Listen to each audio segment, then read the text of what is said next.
We are in Acts chapter 12. Now we'll put it on the screen. Now about that time, Herod the king stretched forth his hand to vex certain of the church. Somebody say certain of the church. You know, the enemy is after certain churches, certain ministries. That's who the ones that the devil attacks. Here's what it says. He stretched forth his hand to vex certain of the churches. And he killed James, the brother of John, with a sword. And because he saw that it pleased the Jews. You know, there are sadistic people out there. Sadistic. He saw that what he did to James, the people liked it. They liked it. So he was going to do more. I cannot understand people, even though some call themselves Christians, who have more sympathy for the criminal than the victim. They make the criminal the victim. Liberals have that thinking, many of them. They have more sympathy for the murderer and the raper than the girl that got raped. All right. And because he saw, verse 3, it pleased the Jews, he proceeded further to take Peter. Then were the days of unleavened bread. And when he had apprehended him, he put him in prison and delivered him to 4 quadrants of soldiers. Is that 16 soldiers? 16. Now here, he not only arrests him, but watch now what he says. You know, this guy was pretty close to Jesus. They captured that Jesus, and somehow he escaped. We ain't taking no chances. We're going to have 16 soldiers guard him. Watch. 4 quadrants of soldiers to keep him, intending that after Easter, right, Resurrection Sunday, to bring him forth and make an example out of him. Peter, therefore, was kept in prison. Watch, you can underline this, but prayer was made without ceasing of the church for Peter. Say this with me. Prayer was made. The church felt bad for him. They were praying for him. How were they praying? Without ceasing. You might say day and night, they were praying, God, help Peter. Do you see this? Was the church praying without ceasing? Well, in a minute, I'm going to ask you, how were they praying? And Herod would have brought him forth. The same night, Peter was sleeping. How was he sleeping? Between 2 soldiers. He was bound with 2 chains. And the keepers before the door kept the prison. So let me have your eyes. Here's Peter. He's chained. He's in prison. It's locked. They took turns. Ships, 4 soldiers are watching him, and they took turns watching him while he was chained and he's in prison. Let me ask you a question. What was Peter doing? Sleeping. How many of us could be sleeping in a situation like that? God, don't test me here. Jennifer says, I don't understand it. You can sleep anywhere and through anything. Our house got flooded. Wonderful people from the church came to help us at our house. We were going to church and somebody flushed the toilet and we left and it never stopped running. It was clean water, but it flooded the house.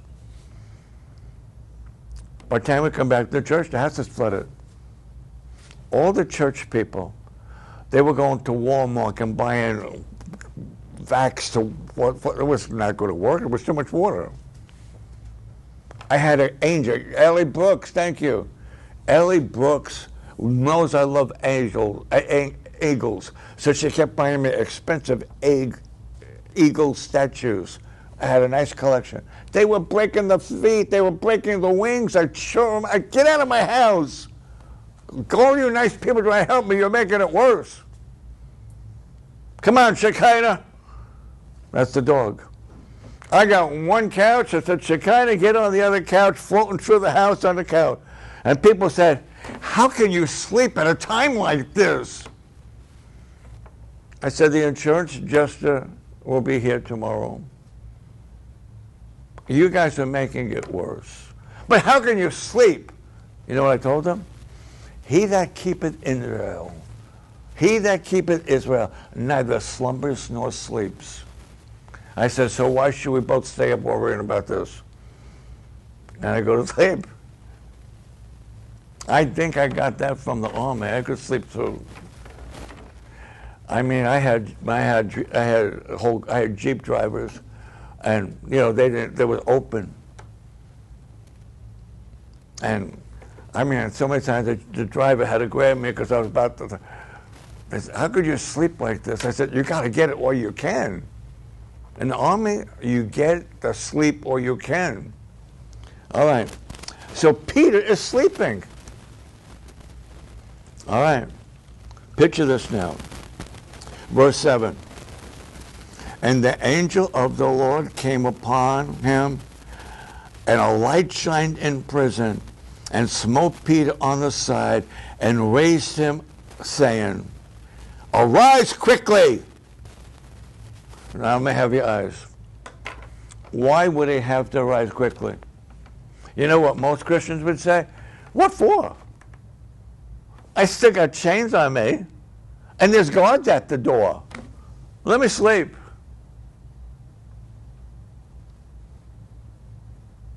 Why did he have to rise quickly?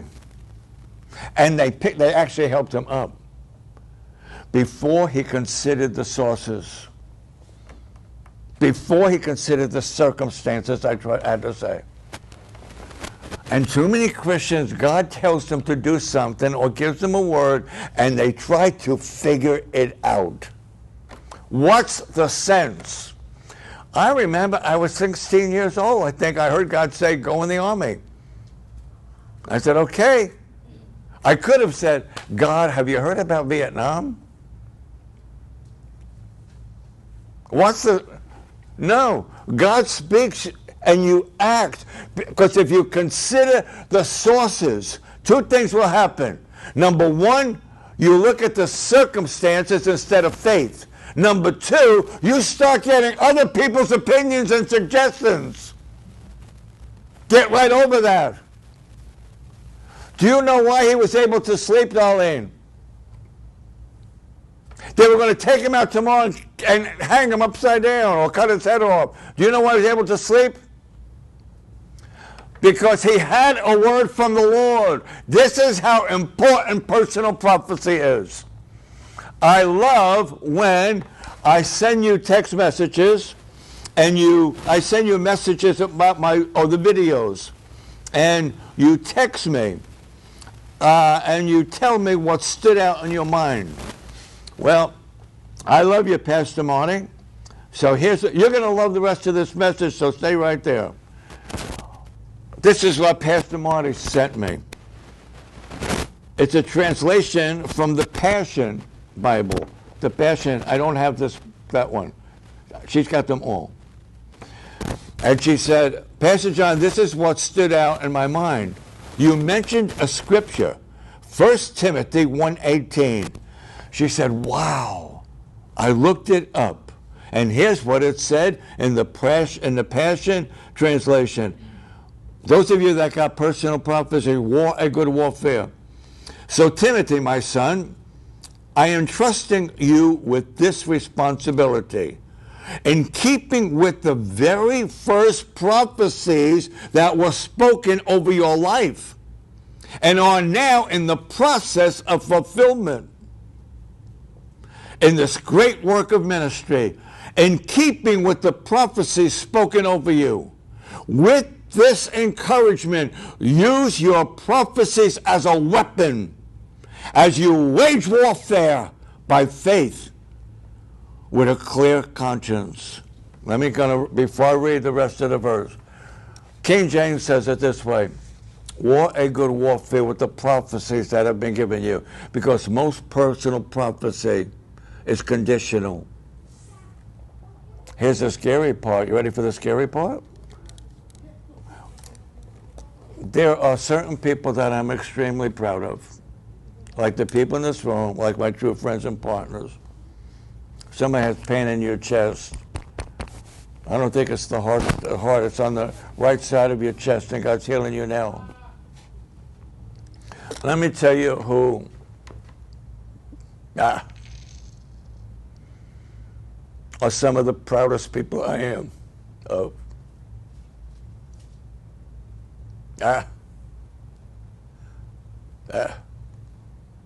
Cancer survivors. I love them. I hate that spirit of cancer. And when I see somebody who survived it, say they deserve a medal. My mother used to say, Johnny, I don't understand it. They could send a man to the moon. Why can't they have a cure for cancer? You know the guy, when I was living at your house, used to make me laugh all the time? You heard me laughing in your house. I listened with Jennifer on the way down here, and he was saying, I don't believe there's aliens.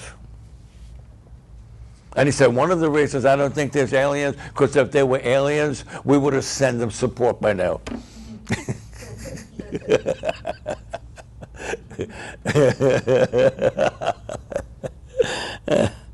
Cancer survivors, you deserve a medal. I hate that cancer. And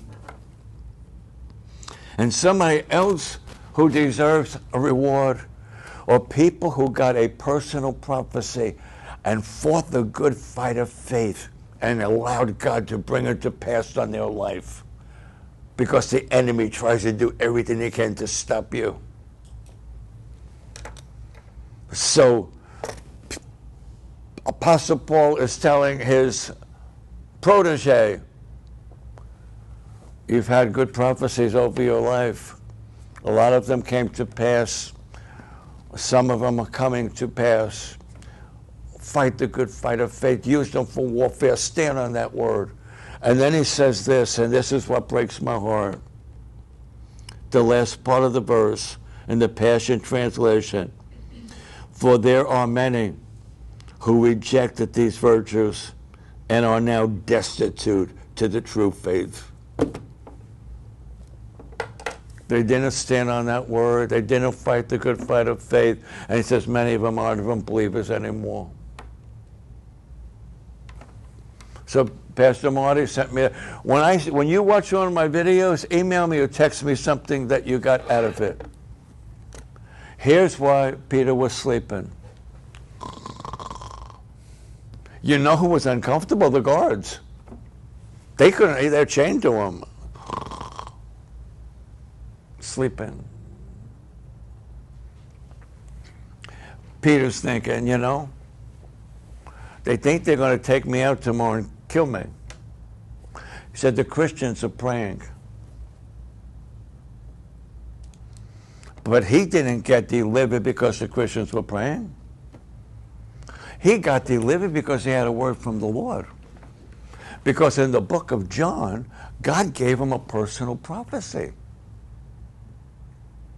He said to Peter, Peter, do you love me? Of course I love you.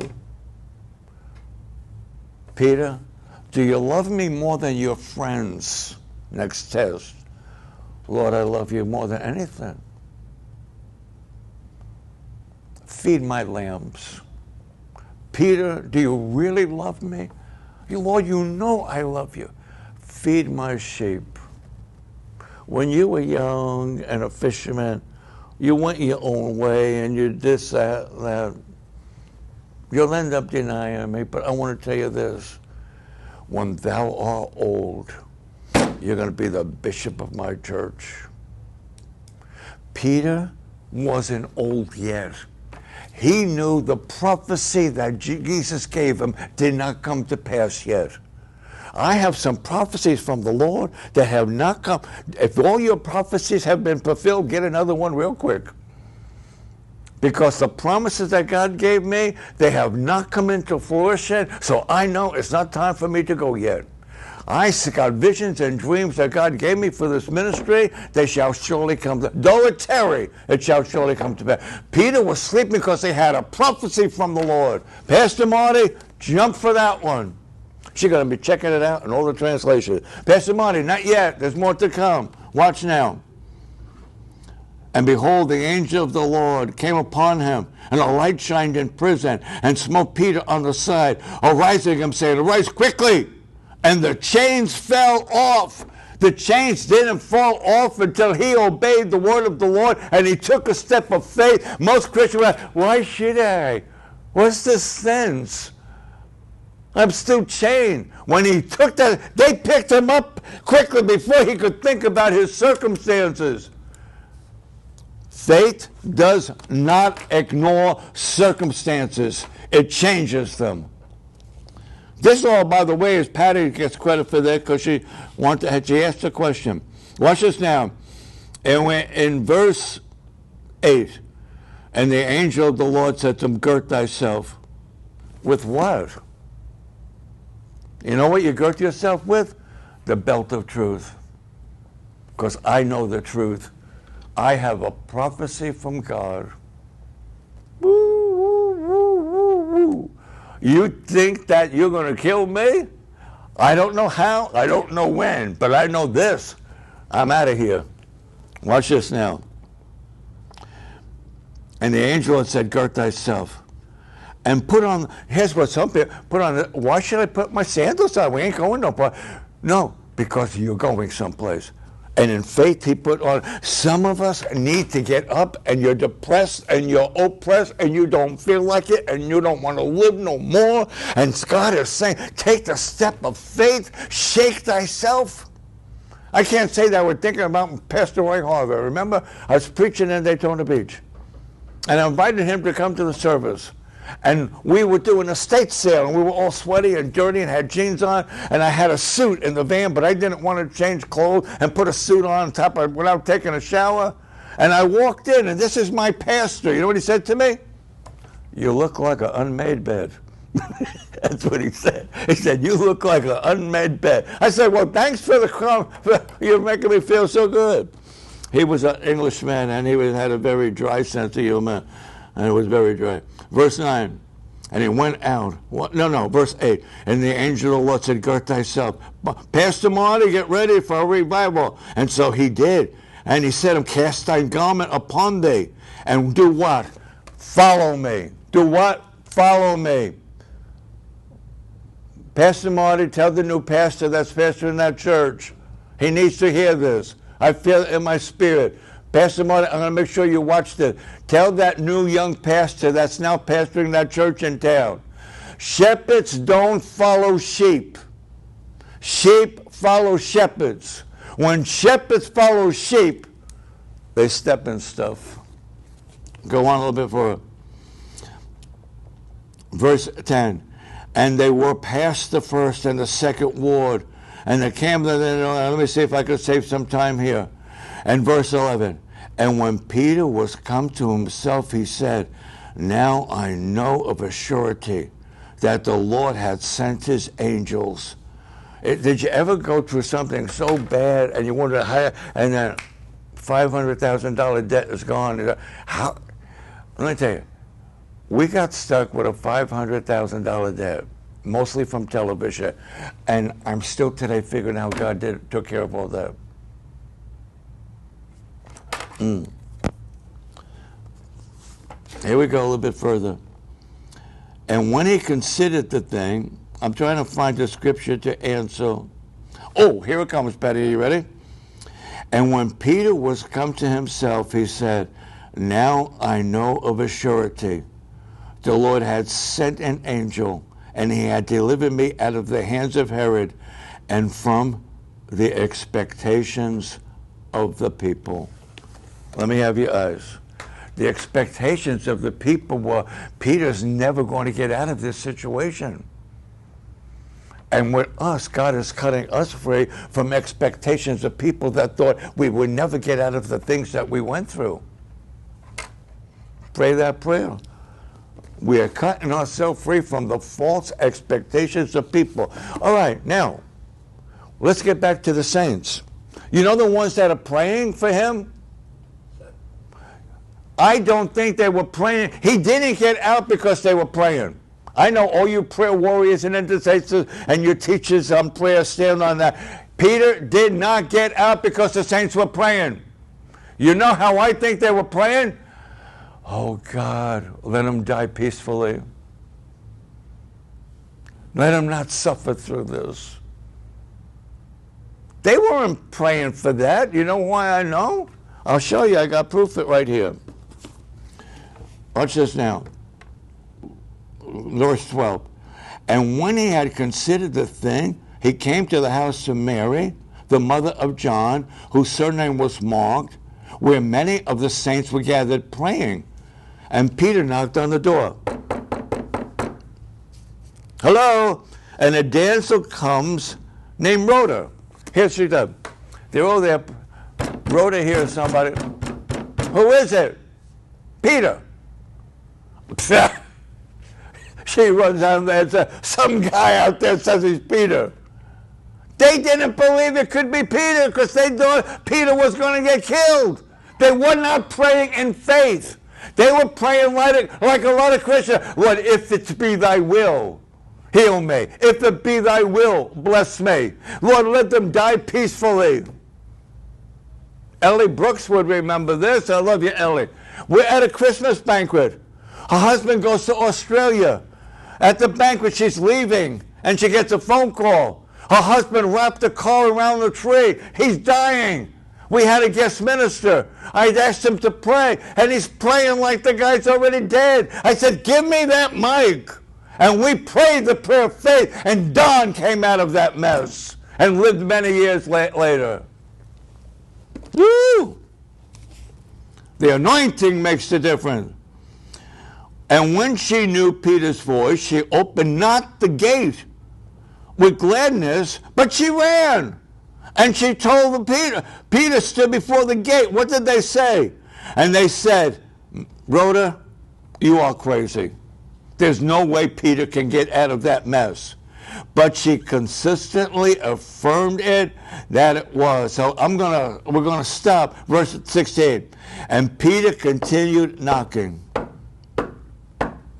until they finally believe that when God be with you, who can be against you? That I got a personal prophecy from God, and I stood on that word, and I'm here to tell you the testimony of Jesus is the spirit of prophecy, and God delivered me out of the hands of Herod, that wretched person. And we got to stop there. That's what I mean about being delivered from the expectation. The people were thinking he's going to die. They never thought he was going to get out. So, Pastor Marty, thank you for that translation. Saints, war a good warfare. Keep supporting this ministry. Text me or email me something good that stood out in your mind. Don't send me a sermon, a thought from the throne, or something that I said. You can support by Cash App. The first Friday of every month, we have a lot of powerful meetings in Central Florida. Email me if you want to know the meetings coming up. If you want to be my email list, if you want to be a friend or a partner, email me and let me know. We're not that hard to find. I thank you.